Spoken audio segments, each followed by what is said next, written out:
Have a seat on your porcelain throne. It's time to talk some shit on the Powell movement.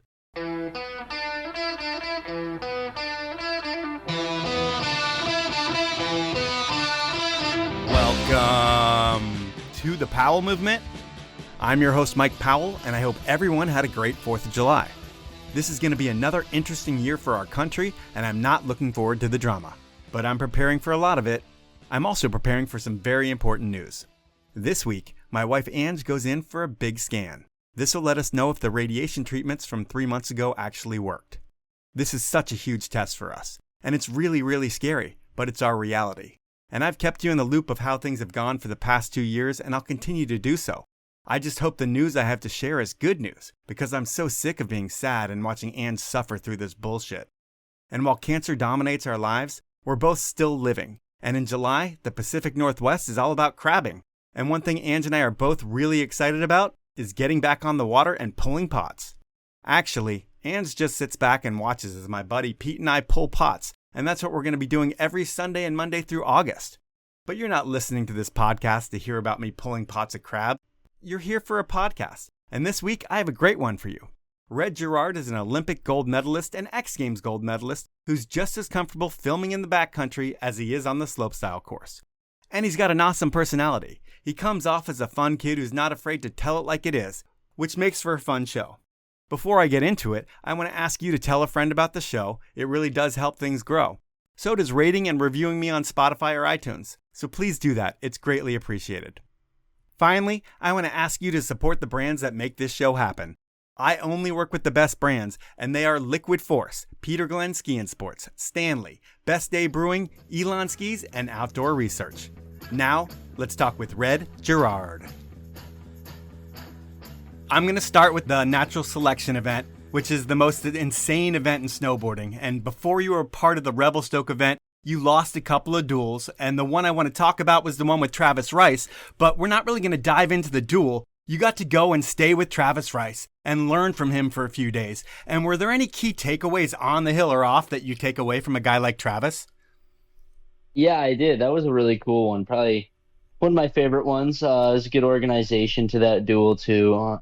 It was kind of nice because, of course, it's just Travis. So, I mean, he kind of takes control with whatever he's doing, and rightfully so he should. So I just kind of got to sit in the passenger seat. And, yeah, like you said, I stayed at his house and kind of just saw how Travis Rice did things for a little bit, which was really exciting. But any key takeaways, I mean, for me, it was like just when we were out there in the backcountry was just like how much prep and work he goes into and safety into things, like the amount of time that he takes, walking around, checking every aspect that he can, on his own feet. It didn't surprise me. I guess I kind of expected that, but it was cool to see even the best people in the world, like him, are out there, doing as much safety and research that they can do on their 2 feet. When you look at a guy like that, who's, arguably the GOAT of the sport, is there another level of focus or another level of vision? Or, is in line spotting, can he just look up and see something that might take you a week to find? Yeah. Yep. I think you said that pretty well.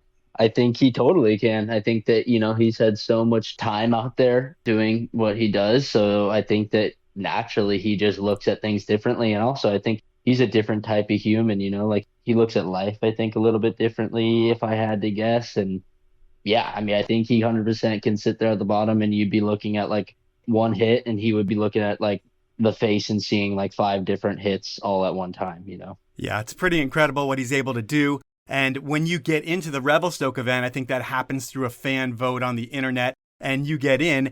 When you find out you're going against Travis again in round 1, is that exciting or is that oh, fuck, man, I got to go against him again? No, it was super exciting.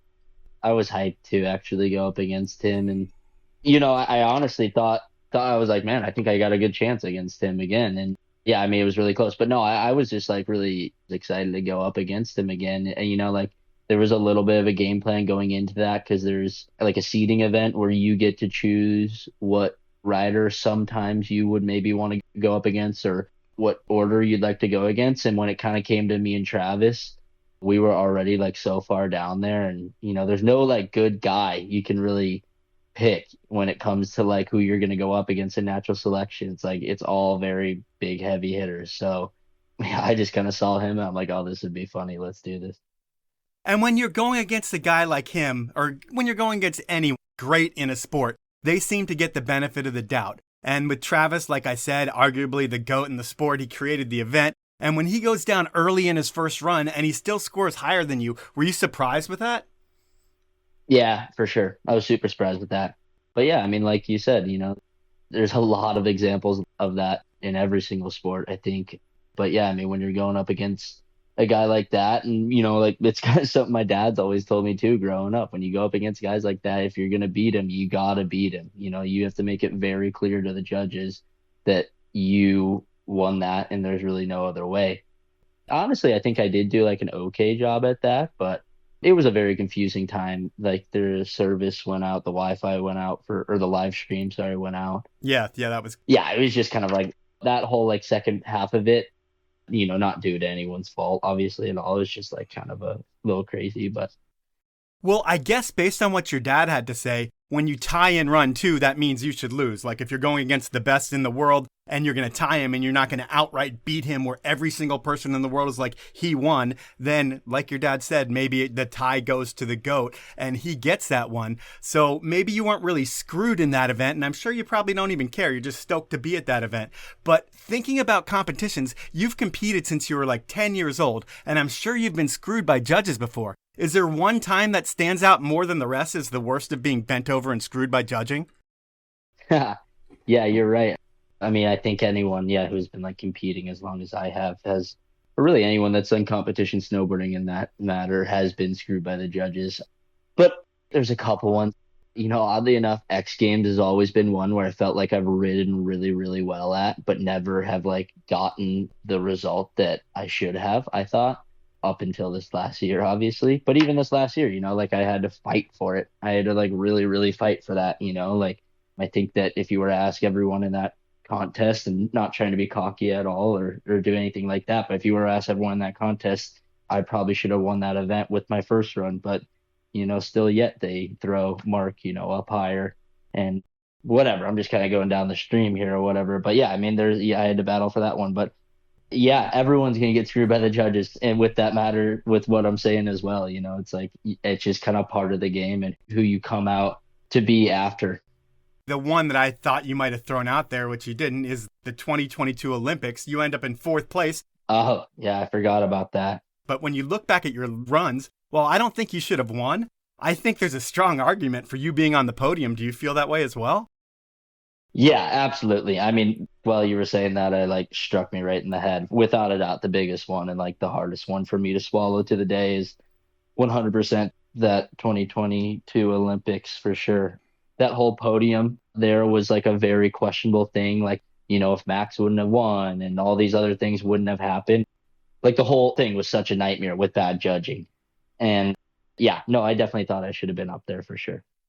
Judging's a gamble a lot of the time. And speaking of gambling, I'll say I was just in Vegas and I put $10 on the Cleveland Browns to win the Super Bowl at 35-1 odds. And does your hometown team have a chance this year?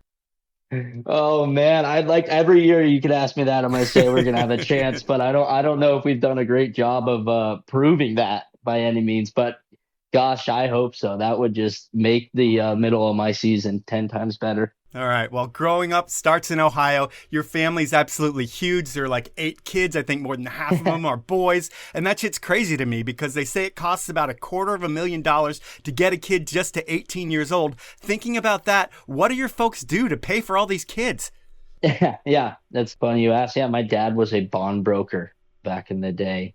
So he did that and, worked a pretty hard 9 to 5 there in Cleveland, Ohio for a while. And my mom was a stay-at-home mom with 7 kids at that time. So, she was well moving and well working.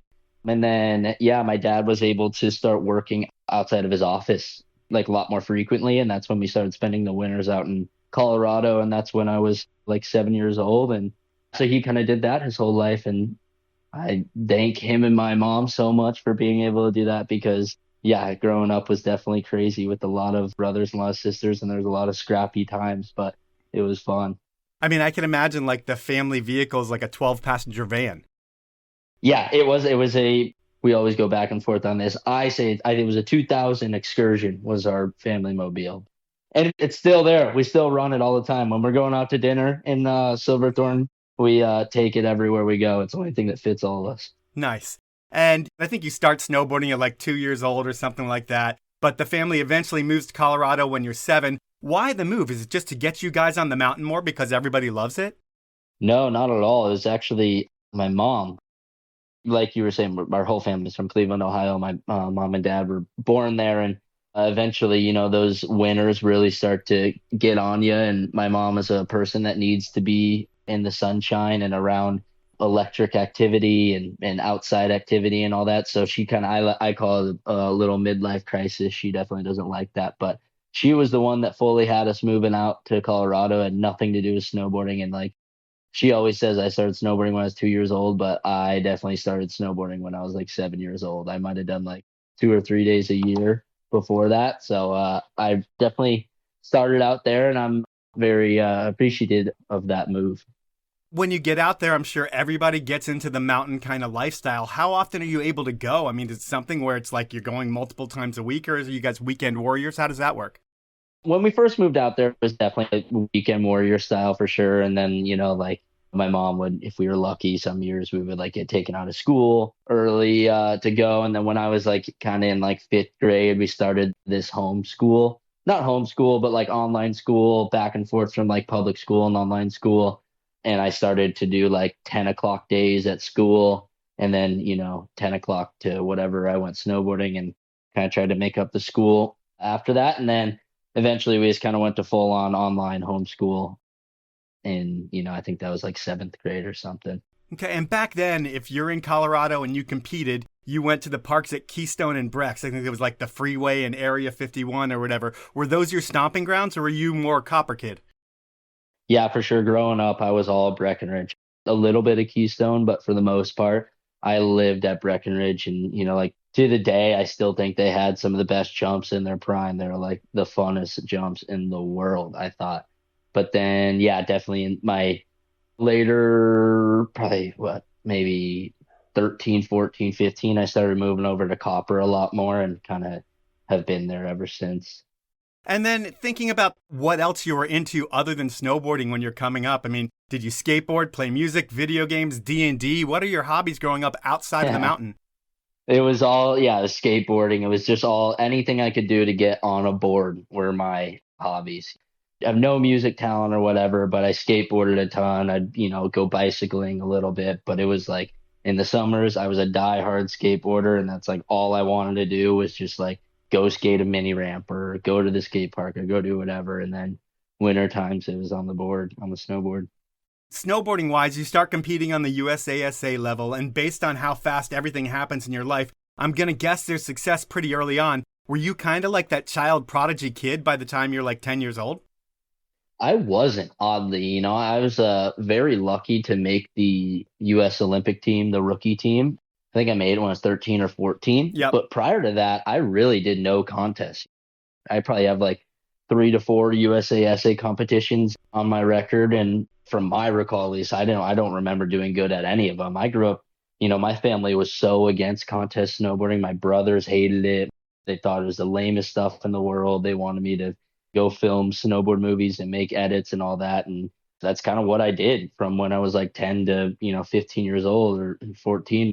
And then I got on the US team, and it was a lot easier to travel and stuff. So I started doing a lot more of the rev tours and all that. And, eventually made my way up to, the circuit that we're on now. But yeah, when I was younger, it was like, and I'm very happy for the way I was brought up with my brothers. Cause like filming has a very special place in my heart. And I don't know if it would have if I was brought up in a different way. So yeah, by no means, I wasn't like a child prodigy for contests.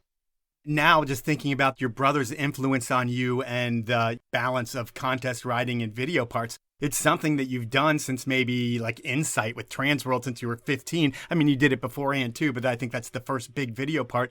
And is that something you take pride in? Is like being able to not only every year put out a part almost, but also be able to stand on podiums too? Because there's not that many people that can do both.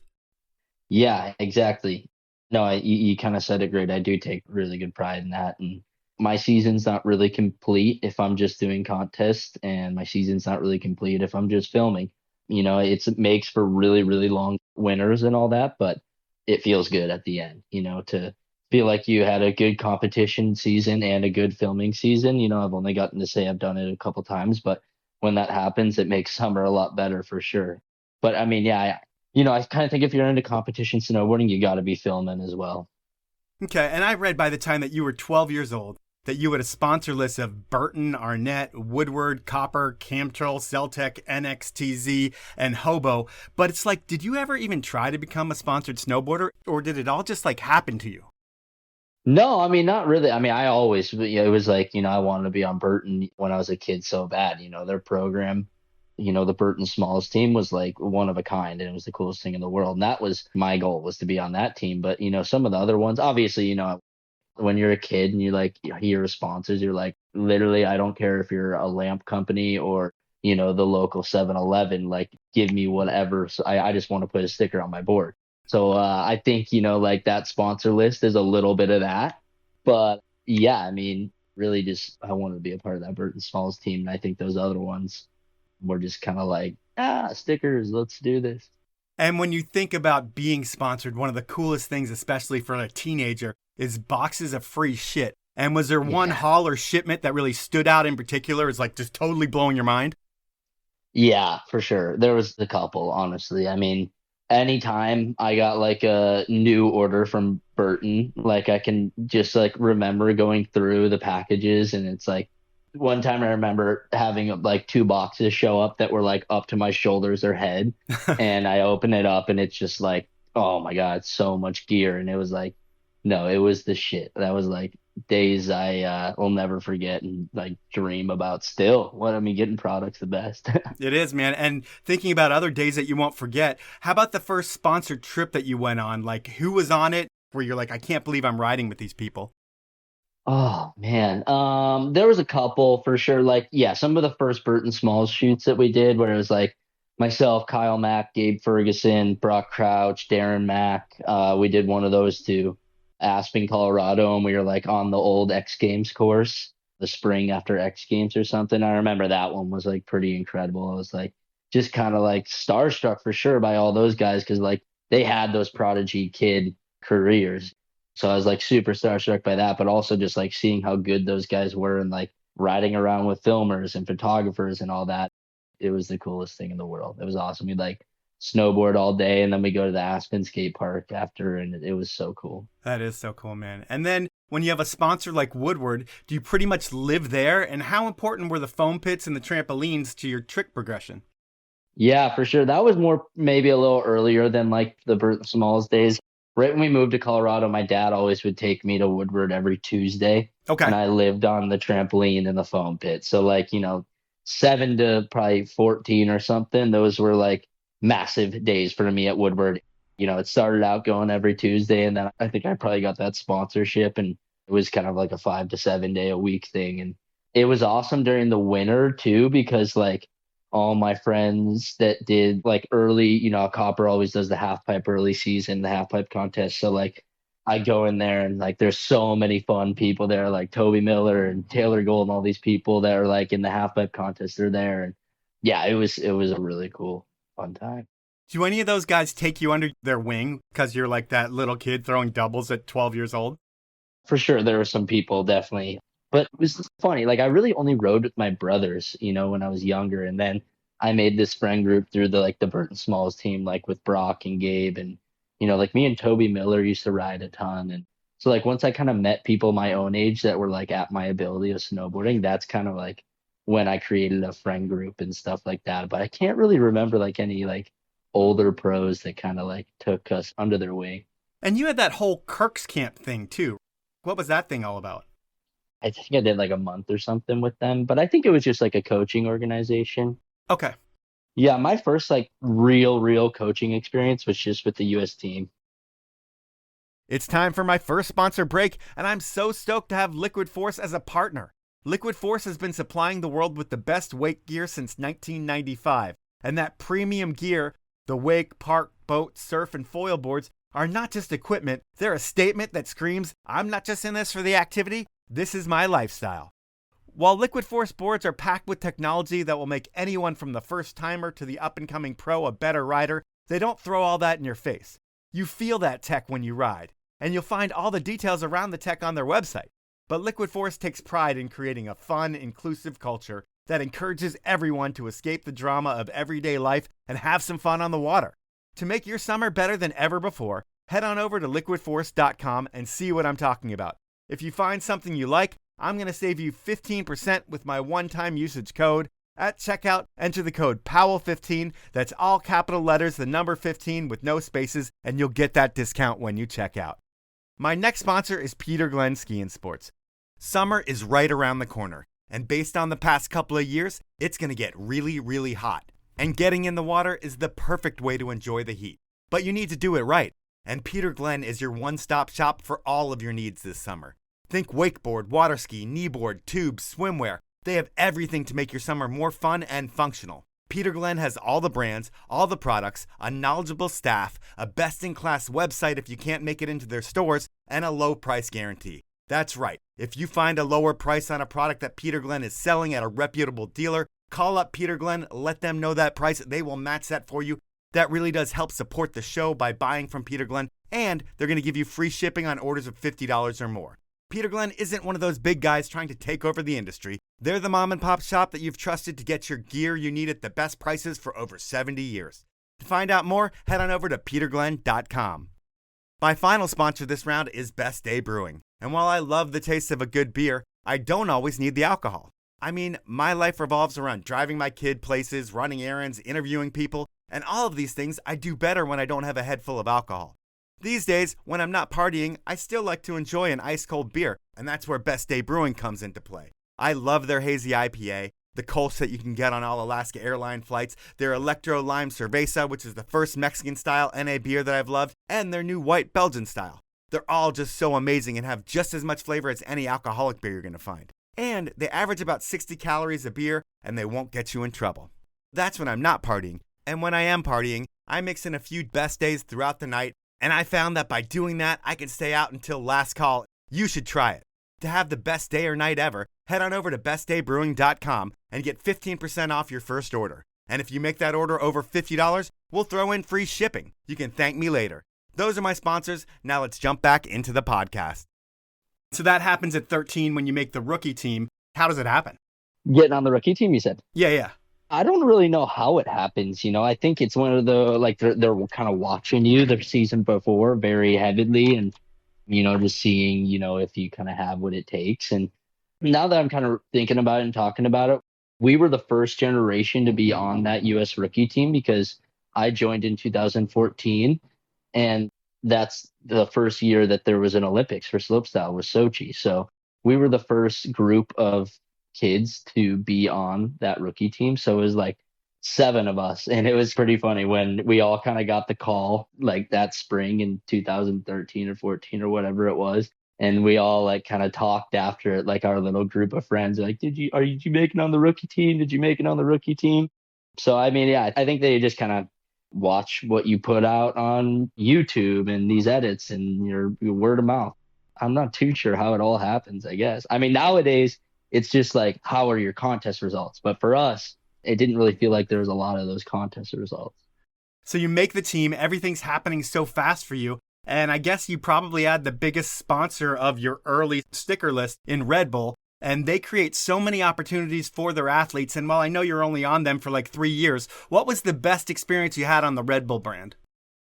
Yeah, Red Bull was a really cool one. That was another one that, like, when I look at my career, it's like there was definitely very key ones that I really badly wanted. And that was a massive one. I really wanted to ride for them. And a lot of it was just because, like, a lot of my good friends were riding for them as well. But when I look at those 3 years, for sure, it was like, the Red Bull high performance camps that they would do. They used to do these in the springtime at Aspen on the old X Games course as well. But it was incredible. It was just like 10 days. And, it was like all these kids just kind of running free. And we had snowmobile laps on the course and stuff. And it was like probably the biggest progression I've ever seen in my snowboarding. It was like every day you go to the mountain, you're like, what new trick am I going to learn? Because it's like you were just had so many laps on this course. And like, it got to a point where you're like, okay, I don't try something by 2 o'clock, I'm going to be bored of my snowboarding. So it's like, I got to just try things. So that was a really cool one. I really enjoyed those 3 years with them. But what's strange to me is most people, especially people like you who have the success that you've had, they stick with a brand like Red Bull for life. But I think at like 16, you end up going to Mountain Dew. Why the switch? Does soda pay more than energy drinks? No, it wasn't about that at all. It just, like I was saying, one of the highlights for me being on Red Bull was having those Red Bull high performance camps. And, the first year I was on them, that was the year that I got to go to one of those camps. And then the next 2 years of me riding for Red Bull, there was none of those camps. They never happened anymore. And that was a massive reason of why I wanted to be with that company. And then it kind of got to a point with that where, I was 16 years old. And, I was kind of looking at the Red Bull list and I'm like, they have so many snowboarders and they have so many athletes a part of this program. And it's like, how am I going to differentiate myself from, these other 16-year-olds that are on here, some of my best buddies that I'm competing with? Like, how am I going to differentiate myself? And I've tried to do that a lot with my career. Not that, I don't want to be on a team with any of those guys, but I think in snowboarding, you got to try to be different than everyone else. And, it's pretty easy to, especially when you're doing contests, to have a very similar career as some of your teammates and all that. So the big moves for me to go over to Mountain Dew was, it was like, it's just me and Danny Davis, a part of the snowboarding team, which that was obviously a massive one for me. I was like, this is kind of incredible that this is like staring me in the face and this option is here. And then, yeah, like those camps went away with Red Bull. And then also was like, all right, let's make the next step into having my career happen. Awesome, man. And these days you're on Rockstar, so we can say that that's your energy drink at this point in time, or your beverage. But I'm going to go back to when you're 15, which is kind of like the end of your Red Bull career. You have a ton of sponsor support. You're ready for a breakout year. It's not just contests, and that's when you start filming with Transworld. And when you're little and you have no weight to throw around and not much experience on a sled, does that make for a really frustrating experience and some really tiring days?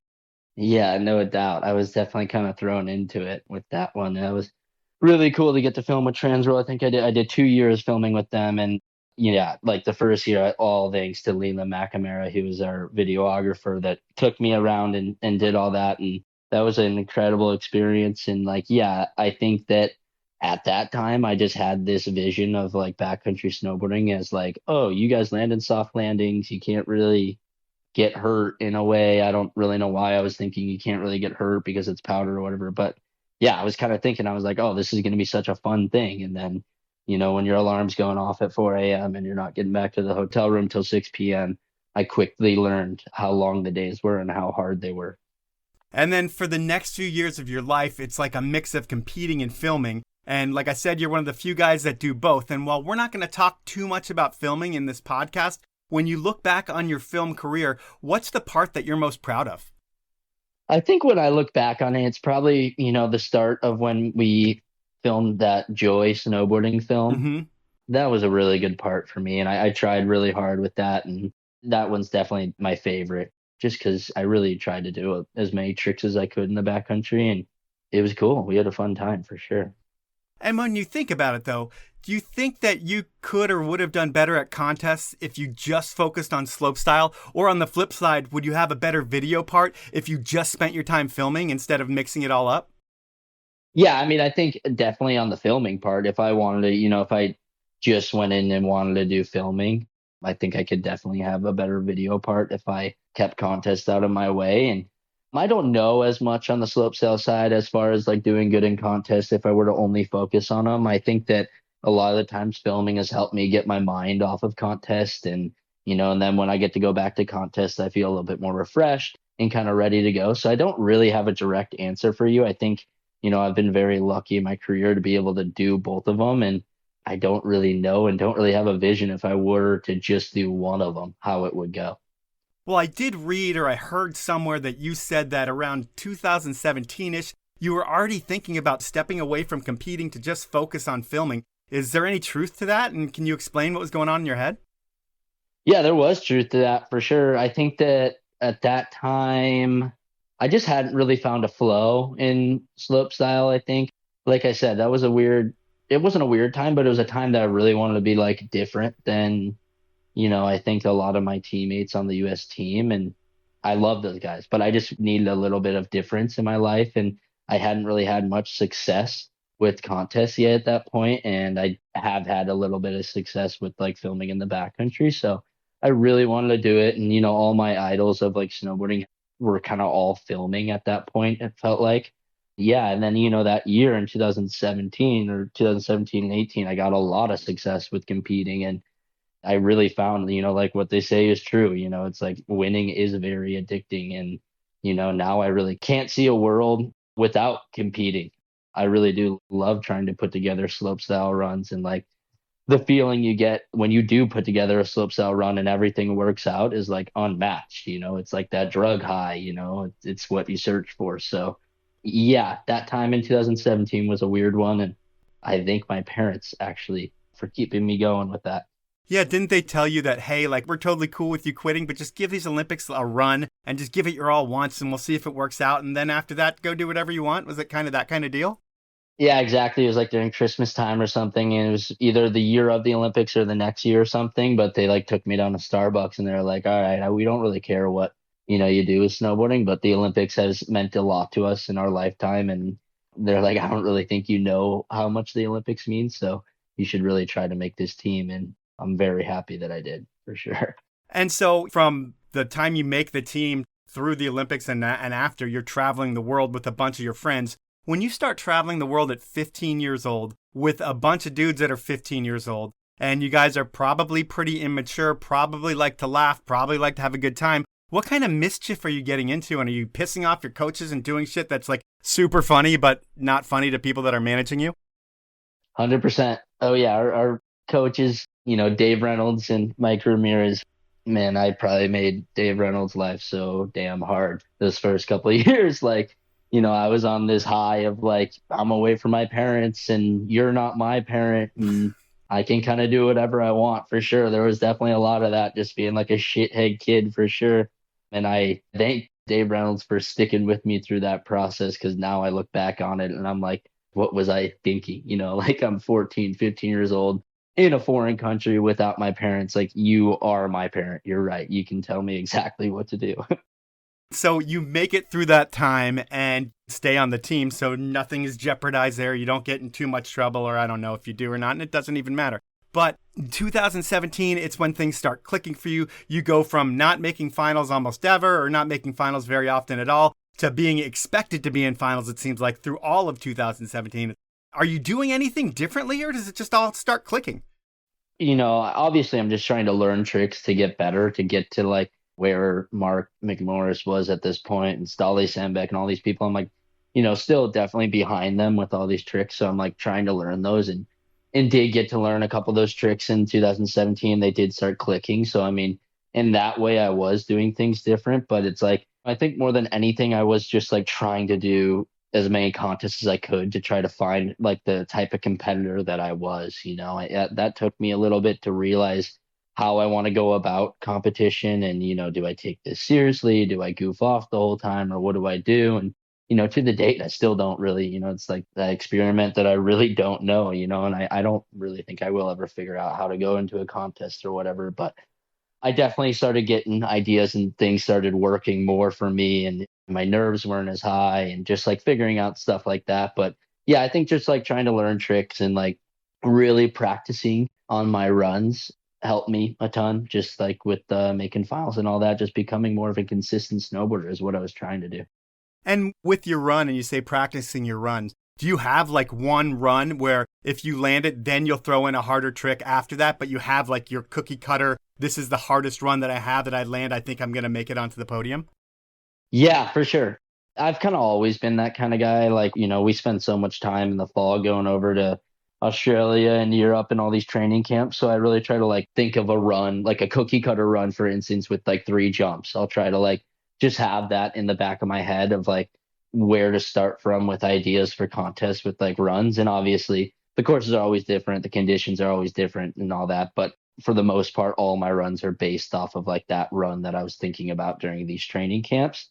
Yeah, whether I have to tone it back during like weather, or, if the course is really different. that happens. But yeah, for sure. I've always and still do kind of work that way, like always having a run in the back of my mind of what I want the gist of it to be. Well, that makes sense. And going into the 2018 Olympics, you were coming off 2 World Cup wins. This is the best you've ever ridden in your career, contest-wise. And are you feeling that confidence heading into South Korea? Like, I've got this? No, not at all. I think I was just like so young at the time, and dang, I was coming off of 2 wins, so that was definitely a good one. But no, I mean, I went into it just like, this is gonna be crazy. I don't know what the Olympics are. This is gonna be fun. Like Kyle Mack was at that first Olympics, and we were always pretty good homies. So I'm like, all right, me and him will just hang out and go for this Olympics day by day. Going into that Olympics, you had 18 family members in South Korea partying their faces off. Is that a distraction for you at all? No, I mean, I had no clue the whole time. I think those guys were like treating it like a vacation away, just seeing South Korea and all that. And, I only got to see them 2 hours before the contest on qualifiers day. And that was the first time I saw them. So we stay in the Olympic Village and it's like so much separate. So that was not a distraction at all. Well, that's not a distraction. How did you lose your jacket the day of the contest? I don't know. This whole story is like, I barely remember it. I think what happened is that I honestly have no clue. I have no clue. And I like don't even know. But yeah, I did end up borrowing Kyle Mack's jacket. But I don't know. We were staying, you should see these rooms, some of the rooms that you stay in during the Olympics and like in the Olympic Village, they're like as big as a king size bed. Some of these rooms, like me and Kyle Mack's room, like both the ends of our beds were touching and we had like all of our luggage in there and stuff. So if I had to guess, it was probably just under one of our board bags. Okay. And the Olympic event all comes down to the final run. You haven't put one down all day and it's really windy. What do you tell yourself at the top, or how do you get yourself in the right headspace to put one down? I was so over it. Like I was so done with it, like kind of angry at like this whole Olympic experience in a lot of ways, just because, I'm up there. Yeah, I can't land runs. It's like really windy and all this. And like, it's pretty funny. Dave Reynolds, my coach, has a photo of me full on just like laying down on the floor in the rider's tent with like a towel over my head, just pretty over it and pissed off. And then it was just kind of like one of those things where I got in the start gate and it was like, all right, well, obviously I'm going to try to land my run. And it's like at this time I had this run really, really well dialed and, just kind of try to get my mood better and just take it one feature at a time. And yeah, at the top, I was just like, all right, we traveled all the way to South Korea, 18 family members here. It probably ended up helping me in this headset situation. I'm like, let's try to at least put one on the board and see where it'll land me. When you win the gold, it's a total whirlwind. I've talked to a lot of people who have won gold medals, and it sounds like it's just crazy. How long were you up, and how many interviews did you do in that first 24 hours? Yeah, a lot for sure. I don't know how long I was up. I think, probably went to bed at 2 a.m. or something. I don't know what it was. It definitely was. I've heard some of the 24-hour ones, but I got lucky because I said that I would fly back to the States, and I did the next day. So I flew back to the US and went and did a ton of talk shows and stuff like that. So I was in bed a little bit earlier, but it was crazy. It was like I quickly learned how big the Olympics were in that 5 minutes from the contest being finished and the awards happening. I was like, holy shit, this is actually nuts. Like, this is pretty crazy. It was media centers and drug testing and just it was a lot of stuff. It's time for my second round of sponsors, and Elan Skis doesn't need to sponsor this podcast in the summertime, but they do it because they understand the importance of cultivating the stories that make the snow industry what it is. So while they're cultivating stories off snow, on snow, Elan is building a cult following here in the US, and there are a few reasons for that. First is that the award-winning Ripstick line has proven time and again to make you a better skier. The reason why? Elan uses the best materials known to man, and that's no joke. This is the same Elan known for building award-winning luxury yachts, so there's never any cutting corners, and the fit and finish is better than anything else on the ski wall. Just look up and down and compare your Elans to anything else, and you'll see the difference. The second reason why Elan's selling more skis in the US is their Playmaker line. Yep, Elan has a line of twin tips that will go head-to-head with anything on the mountain. They're light, they're lively, and they're built better than any other twin tips on the wall. I'm skiing the 101, and it's been my daily driver for 2 years, and they're so much fun. Before you buy your next pair of skis, please demo a pair of Elans, or just head on over to elanskis.com, pick up a pair, and trust me, you're going to elevate your skiing experience. Next up, it's Outdoor Research, and I've been using OR products since I moved to Seattle almost 25 years ago because they outperform everything on the market. I mean, Outdoor Research builds products to perform in the wet, soggy, cold weather of the Pacific Northwest. And when you live where we do, you need to have the best in class, and that's what OR's always been. While OR's always been known for building the industry-leading gear for mountaineers, and they still do that, over the past few years, they've been focusing on working with their A-list athletes in the ski and snowboard world to create new fits and kits for the snow scene, which everyone has seen on X Games podiums and on legends like Mark Abma. And now, OR is launching its freewheel mountain bike collection, and there's no cutting corners here either. Well, I could tell you about it. Here's what the folks at Free Hub Magazine had to say about what OR is doing in bike. Outdoor Research, with its legacy rooted in scientific inquiry and a passion for the outdoors, has once again raised the bar, offering riding gear that's not just functional, but also stylish and durable. The meticulous designs and thoughtful engineering of the Freewheel collection have the power to transform the mountain biking experience. Reviews don't get much better than that, and to see all the new products that OR has, head on over to outdoorresearch.com.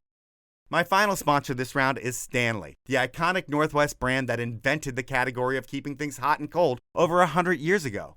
You remember Stanley from your grandfather's green thermos that kept his coffee hot and cold forever when he took you out on adventures. Well, Stanley still makes that bottle and so much more. I know you know this because they are absolutely blowing up all over the world. With Stanley, you can think tumblers, water bottles, barware, camping utensils, coolers, vacuum bottles. There really is something for everyone, and you aren't going to find them overpriced like a lot of copycat designer brands that have popped up recently. Stanley is the originator, and they pride themselves on providing you with the best products at the best value. Those are my sponsors. Now let's jump back into the podcast. You've made it seem like the X Games were your Olympics growing up, and you really never thought about the Olympics as like something that you wanted to do. And then when you get there, you realize maybe it's a bigger thing than you expected, or especially after you do all the drug testing and stuff. But when you get on that podium and they play the national anthem, is that a heavy moment for you? Or is it still like you're a 17-year-old who's just like, holy shit, this is cool? Yeah, I think, it probably would mean more to me now. And that's kind of why the 22 Olympics jabbed me so hard. But yeah, I think I still was a little bit in that like 17-year-old mindset or whatever. But I definitely remember being on that podium and being pretty lightheaded. It's like, my dad, I remember right before, he's like, just put your hand over your heart. That's all you got to do. I'm like, all right, cool. Sounds good, But yeah, dude, it was crazy. It was really crazy. And then it's like the full-on media train starts, or the media plane, because you fly for like 30 hours to do a few hours of interviews. And while that's really important to your brand, did you miss a lot of the Olympic experience to go back and do those interviews? I did, for sure. And I think, if I were to maybe do it again, I don't really know if I would do that exact way of flying back into the U.S. in the middle of it, because I totally did. It kind of sucked in a little bit of ways because it's like 2022 Olympics.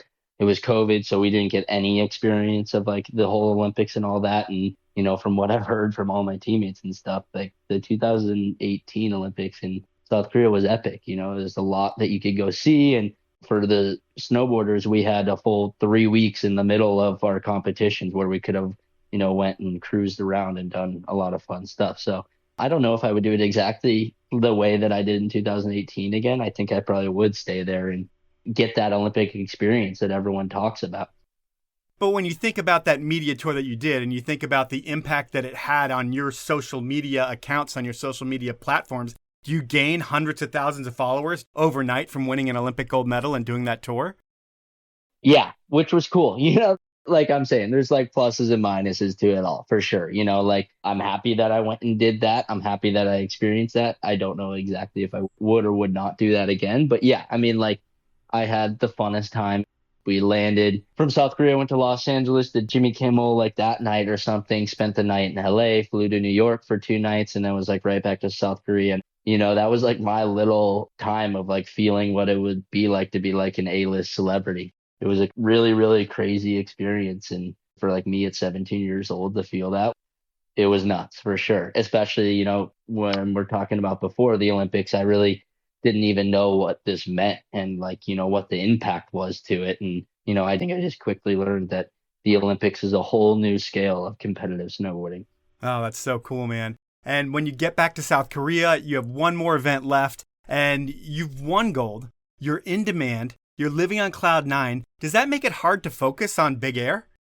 For me, it really wasn't, because like I said, like I still had this like kind of not shithead, mentality or whatever. But, I'd never been a big air rider. So for me, it didn't really mean that much. And I think that was actually kind of good in a way. I ended up finishing fifth there, which for me in a big air, I'm always happy about just because big air is like crazy and the most nuts thing. But yeah, it made it really calm because I was like, you know what? I came here and already did what I wanted to. And now I'm just like, I'm going to go to big air and just try to do the tricks that I know how to do.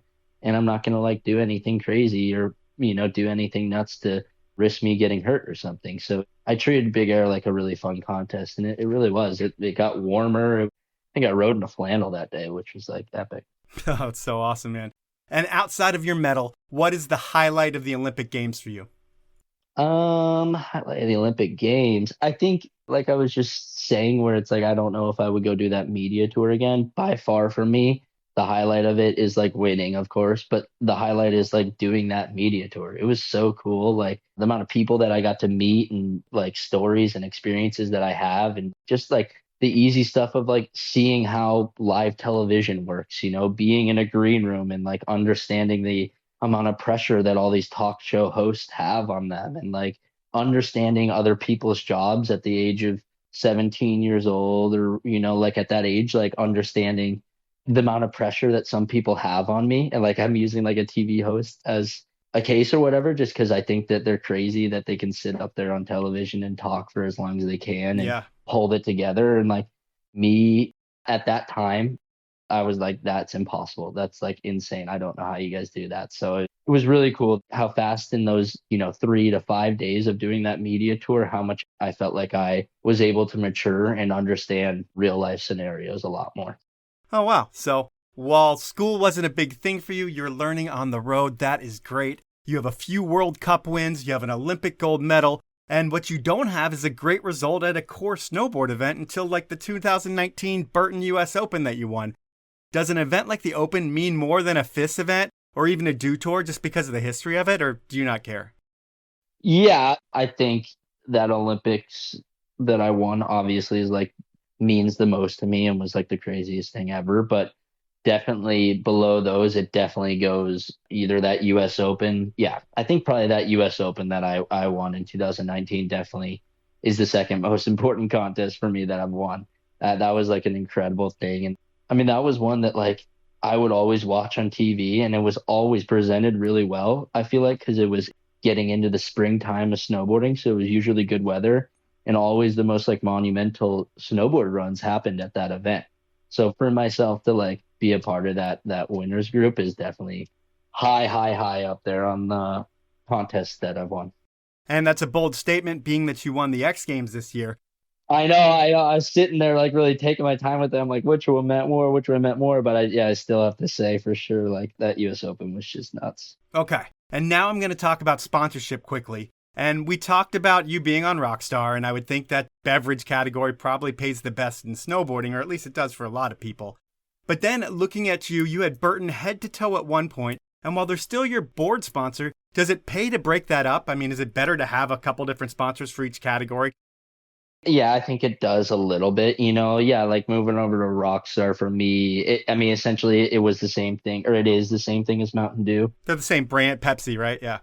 PepsiCo, and if you look at Pepsi and their snowboarding sponsors in history, it's like they do that very often. They just kind of change the action sports side of their sponsorships a lot. So yeah, I mean, I love the Mountain Dew, Rockstar, PepsiCo family. That's like really a cool one. But yeah, like the split up with Burton, I think it does help, maybe a little bit with money and all that. But the bigger one for me was just, again, that like being different, a little bit of a differentiate. Like, there's a lot of riders on Burton in that way. And I love Burton and I appreciate all they've done for me. But I think it was just like, I want to maybe switch things up and look at different things a little bit and try to be a little bit different.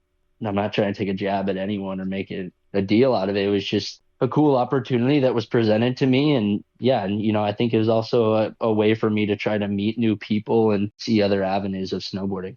So you go to Quicksilver and then they get bought out. And I think they kill your contract when they do buy it out. Do they still pay you out, or is it total corporate screw job kind of deal? Yeah, it was a pretty big like corporate screw job for sure.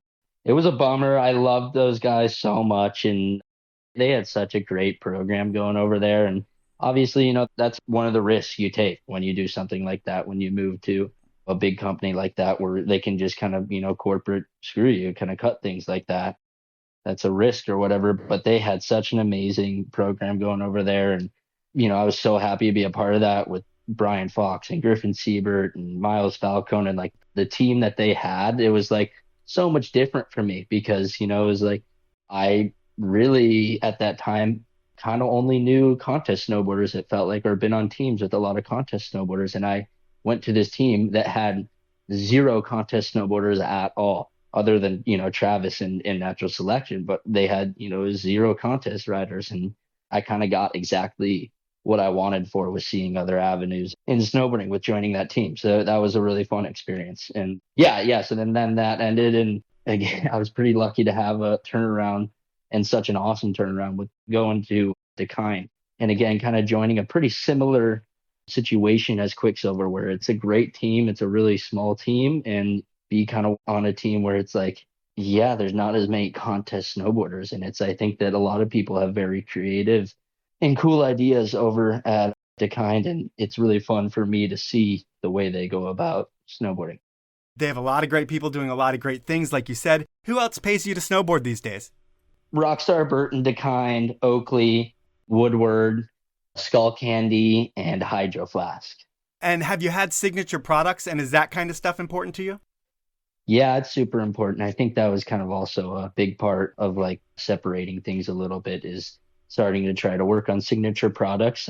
I haven't had any in my career yet, but I know there will be some really cool stuff here happening with Dekind soon that has been a really, really fun experience for me, and something that I never really thought I'd be as into as I am, like just seeing the back end that goes into making this product, and, what works in signature products and what doesn't. Like I have all these ideas because I'm out in the field and I see how products work and what products don't work. And, it's like to talk to the people on the back end at the kind that understand what sells and what doesn't sell as much is very, very cool for me, and a very interesting thing for me to see. So it's been a really, really fun process kind of launching this signature series with them. Awesome, man. So in your best year, being that you're an Olympic gold medalist, could you make like $500,000 riding your snowboard? Yeah, I think so. That's amazing. That's really great to hear. The next thing I could talk about is the China Olympics or Beijing Olympics. We touched on the judging there. I'll leave it at that because the X Games are something that we need to discuss. That was your Olympics growing up, right? That's what you cared about? Yeah, for sure. I had the X Games taped on TV like a month in advance when I was younger. Before you started competing at X, did you ever make the trip from Silverthorne to Aspen to go watch it in person? Yeah, I did, for sure. I was lucky at a young age to be a part of it in some sort of way. When I was younger, I got to do this show called Disney Next X, where they kind of took a younger group of us, our snowboarders, and we got to compete for a 4 running spot at X Games. So that was cool. And then whether it was like an X Games rail jam or something like that, I got to see it at a pretty young age, which was really fun. Then when you finally get the invite to X Games, I don't know if you qualify or if you get an invite, but can you describe the feeling of knowing that you're actually going to X Games? Yeah, it was nuts. And, it was really cool because it was like X Games, at the peak of their time. When I first got to go, it felt like, and it was so fun just from like the moment that, I got there, and you go and you do the registration, and then they have like the biggest rider lounge that I've ever seen at the time, where like, I remember I was really excited. They had life-proof phone cases. I don't know if you remember when those were around, but it's like I was getting all these life-proof phone cases for my family and like customizing them out, and free food, free drinks, just like the whole experience for me. Like the first time I went was just like this really monumental thing, which was really cool. And then, yeah, the snowboarding part of it was awesome as well. It kind of felt like I was a kid back doing those Red Bull camps because there was just snowmobile laps on like the best course, out of the whole winter. So it felt like a camp trying to learn new tricks. You just get so much snowboarding when you're at X Games. I think that's why you see the best runs there.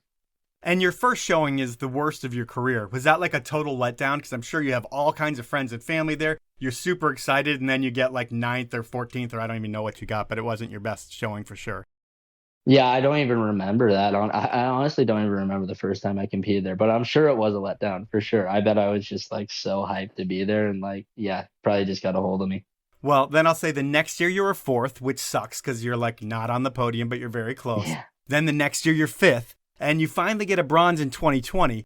But for you, who already has an Olympic gold medal, does getting a bronze at X Games do anything for your competitive spirit? Or is it more like I'm the second loser and now I have a medal to prove it?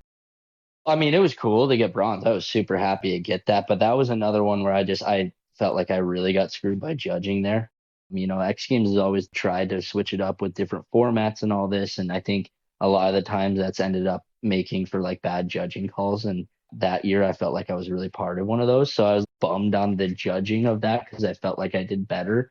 But at the end of the day, I was very, very happy. I got bronze, and the next day I went to Japan, so everything was healed pretty quickly. Yeah, I could see that. And then you have 3 more years of utter frustration at X Games. I think you're like 4th, 5th, or 4th, 6th. So you're so close to podiums, but you don't. And is there any way to explain why you can podium at like every contest and win every contest that you go to, but the X Games kind of eluded you for so long? You know what? I honestly can't. I think that, randomly at times I've spent time, going back and watching my X Games runs. And, every year I've gone there, I think there was one year, maybe the year before this last year, where I wasn't happy with my riding or the run that I did. But, a lot of the other years that I've gotten 4th and all that, I've came there and done the run that I wanted to do. And I'm not trying to complain, not trying to be a jerk or anything, but I feel like, I've definitely been the case of like not great judging or kind of getting screwed by judging there a couple of times. But I think that's why that kind of made this win this year feel so much better. And no hard feelings. It's all good. Like every snowboarder is a part of bad judging. And yeah, I think for that one, who knows? I could have had little mess ups in my runs and all these little things or whatever. But yeah, some of them have stuck.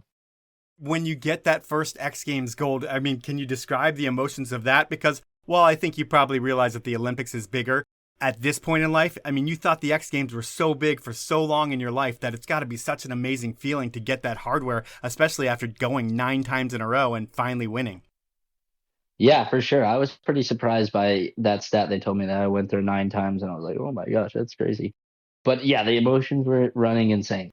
Half of it was I was really happy to get that like X Games gold, the first one for sure, and something that I won for a while. But the other part is I just like came there and I hadn't been able to do that run all year long. And that's kind of like going back to what I was talking about. Like every year I try to plan out a run that I want to do. And that was kind of the run that I planned out for that season. And I was just like so happy to be able to land it 3 times, really consistently good. So it was just kind of one of those days where it felt like everything worked out and everything added up. And when you finish that, you win the X Games, you get your gold medal. You come from this family that's legendary for shotgunning beers at the Olympics. And there's kind of a party vibe to the Gerards, it seems like. Yeah, does that apply sure. to you as well? I mean, do you like to fire down beers and celebrate when you're done? Yeah, for sure. I'll have a few beers definitely when I'm done competing, and especially when you do good, for sure.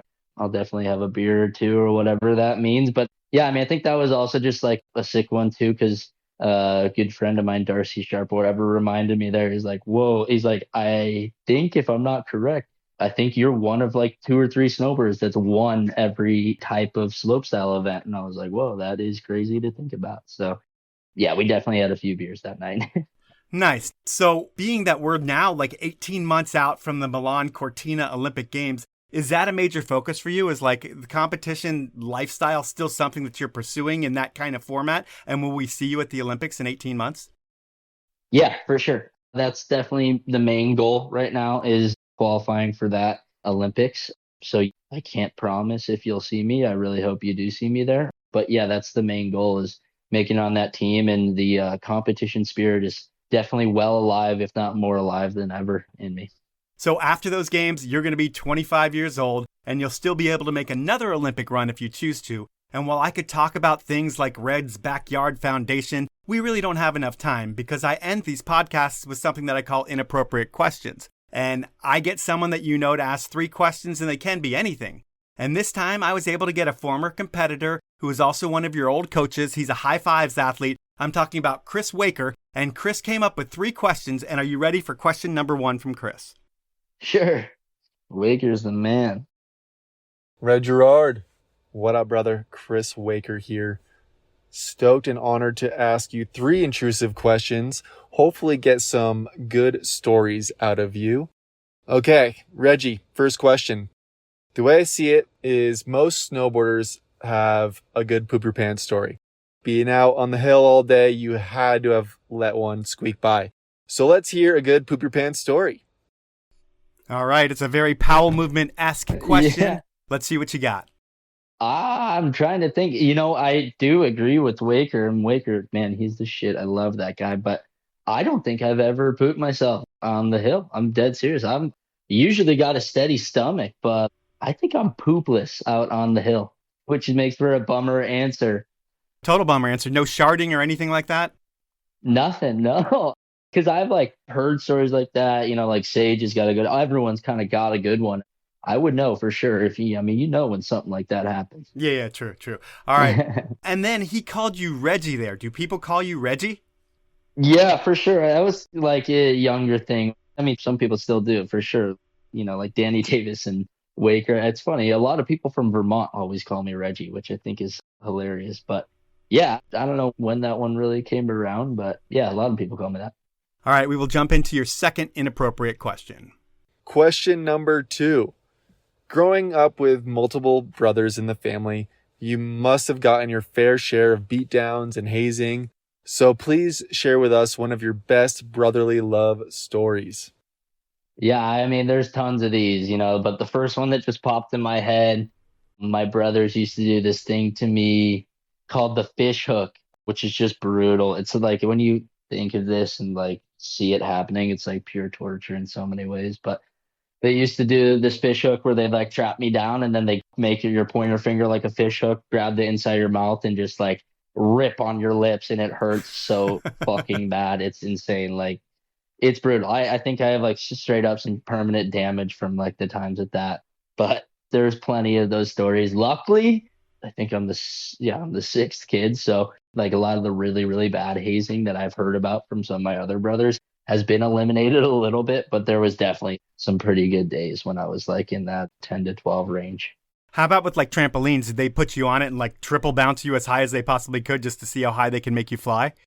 Oh, for sure. And that was stuff that I was into, so I never continued that hazing or whatever. But yeah, there was a lot of that. At my parents' house in Cleveland, they used to throw me from the family room stairs all the way to the couch, which in my head, is thinking back on it now, it feels like it was 100 feet, when you're 7 years old or whatever. And there's a marble table right next to the couch. I think back about this all the time. I'm you could have just killed a 7-year-old. Yeah. That was so gnarly. All right. Well, we're going to jump into his final inappropriate question. Here we go. Third and final question. Being such a successful young athlete, you must have walked away with some pretty big prize purses. I want to hear one of your most irresponsible purchases after taking that dub. Hell yeah. Dude, I love Waker. Great question. I'm trying to think. Yeah, I have won some purses before, but I've always been pretty good with the inappropriate ones. I mean, I'm sure I've had a bar tab that was dumb or something, but I always just try to do a little 10% rule, which is take my homies out to a nice dinner. It's kind of my inappropriate spend. I wish I had a cool one or something. I don't know. Nothing's coming to my head of. No car, motorcycle, just stupid toy that you felt like you needed. Yeah, I don't know. That never really happened to me. Well, I think on your next big win, you should treat yourself and get you something that you want, but you can worry about that later. That was Inappropriate Questions, and that's our podcast. And your career has been amazing. I mean, I remember telling Scotty Lego that I don't think I'll ever have another high school dropout that's as successful as he was. But then you come around and win the Olympics, the X Games, World Cup events, Dew Tours. You've done it all, and you're only 23 years old. There's still a lot of red to spread throughout the snowboard world, and we're going to have to catch back up when you're 30 to talk about all your exploits, and I thank you for your time, man. Heck yeah, no, it was fun chatting, fun going over memory lane. I appreciate it. So that was time with Red Gerard, and I think it's so cool that his parents asked him to give competing one more year, and that Red actually listened to them and gave it a chance. Because after talking to Red, it sounds like it was something that he wasn't really feeling at the time, but then, once it started clicking and once he started getting addicted to winning, he realized that he needed competition in his life.